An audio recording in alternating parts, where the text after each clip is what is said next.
Assalamualaikum warahmatullahi wabarakatuh. Bismillahirrahmanirrahim. Alhamdulillahirabbil alamin. Assalatu wassalamu ala asyrafil anbiya'i wal mursalin sayyidina wa maulana Muhammadin wa ala alihi wa sahbihi ajma'in. Oke, kembali lagi dengan saya Umi Hani dalam mata kuliah psikolinguistik yang diampu oleh Ibu Asna Andriani. Kali ini saya akan membahas sedikit mengenai memori, pikiran, dan bahasa. Memori. Pada akhir abad ke-19, memori ini masih termasuk ke dalam kajian filsafat. Baru ketika memasuki abad ke-20, ia mulai dikaji oleh bidang keilmuan yang bernama psikolinguistik.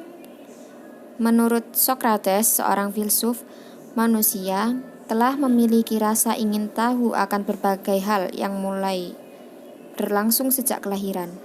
Mereka bertanya-tanya mengenai cara bagaimana bisa seseorang mendapatkan suatu informasi dan bagaimana pula mereka menyimpan informasi ini dalam sebuah memori. Nah, pada abad ke-20, William James, seorang psikolog asal Amerika, mulai membagi memori menjadi dua bagian, yakni memori jarak pendek atau short term memory dan memori jarak panjang atau long term memory. Pada memori jarak pendek itu kita hanya bisa mengingat sesuatu itu tidak bertahan lama, berbeda dengan memori yang jangka panjang itu bertahan lama ingatan kita terhadap sesuatu.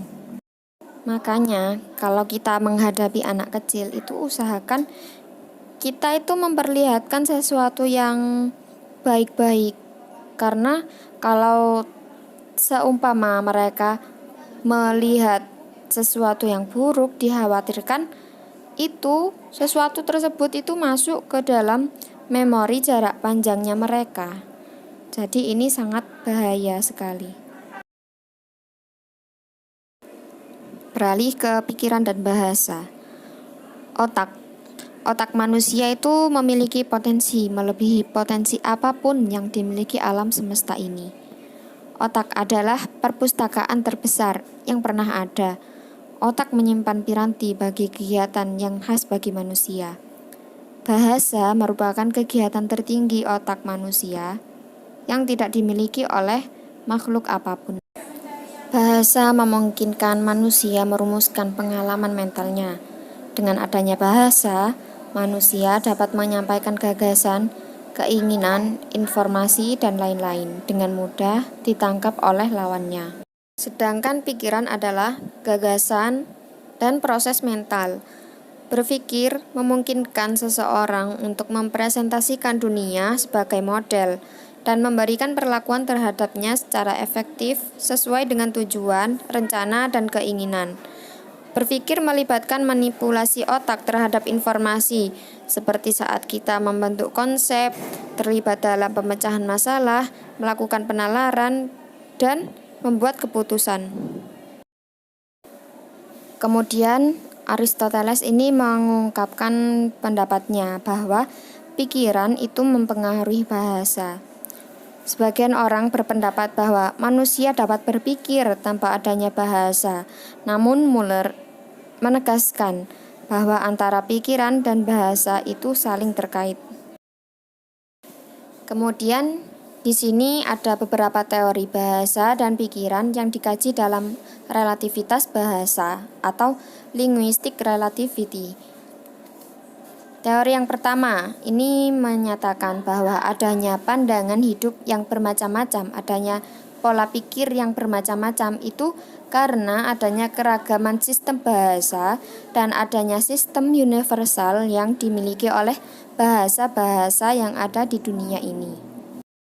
Kalau teori yang kedua ini mirip dengan teori yang pertama, yakni menyatakan bahwa struktur bahasa menentukan struktur pikiran.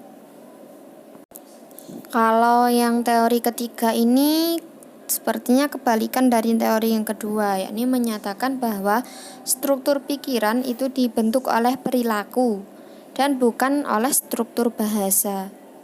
Jadi kebalikan dari teori yang kedua. Lalu teori yang keempat menyatakan bahwa pada mulanya bahasa dan pikiran berkembang sendiri-sendiri dan tidak saling mempengaruhi. Maaf, di situ ada tipe. Yang benar adalah tidak saling mempengaruhi. Tetapi pada pertumbuhan selanjutnya, keduanya saling mempengaruhi. Bahasa mempengaruhi pikiran dan pikiran juga mempengaruhi bahasa. Lanjut ke teori yang kelima. Teori ini menyatakan bahwa bahasa dan pikiran adalah dua buah sistem yang asing yang memiliki keotonomiannya masing-masing, memiliki kekuasaannya masing-masing. Pada tingkat struktur dalam bahasa, bahasa-bahasa di dunia ini sama karena didasari oleh sistem yang universal. Tetapi pada tingkat struktur luar bahasa, bahasa-bahasa itu berbeda-beda. Berlanjut ke teori yang keenam yang menyatakan bahwa manusia itu telah menerima warisan biologi ketika dilahirkan berupa kemampuan berkomunikasi dengan bahasa yang khusus untuk manusia dan tidak ada hubungannya dengan kecerdasan atau pikiran.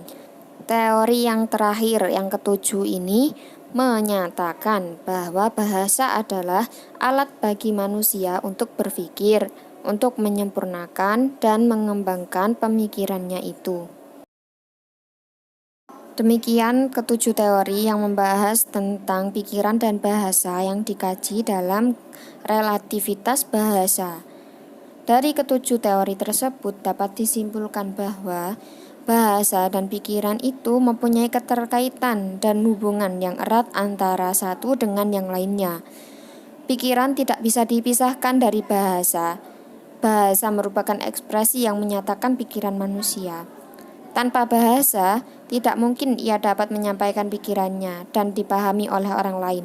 Hal ini berbanding lurus dengan fungsi bahasa. Salah satunya itu sebagai alat untuk memahami pikiran seseorang dan menyampaikan pikirannya. Nah, kesimpulan tersebut sekaligus menutup perjumpaan kita kali ini. Saya memohon maaf karena banyaknya kekurangan dalam penyampaian materi. Semoga bisa menjadi ilmu yang bermanfaat bagi kita semua. Amin.